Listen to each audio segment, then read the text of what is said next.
Hey everyone, today we are going to solve the LeetCode question, find all duplicates in array.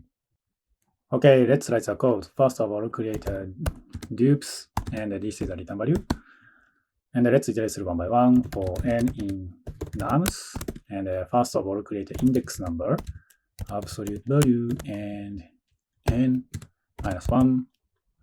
And then if nums index number is less than 0, so that means current number is one of duplicate numbers.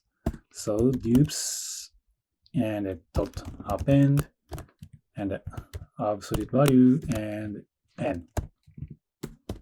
If not the case, we convert current number into negative number. So index equal minus nums index. So let me put s here.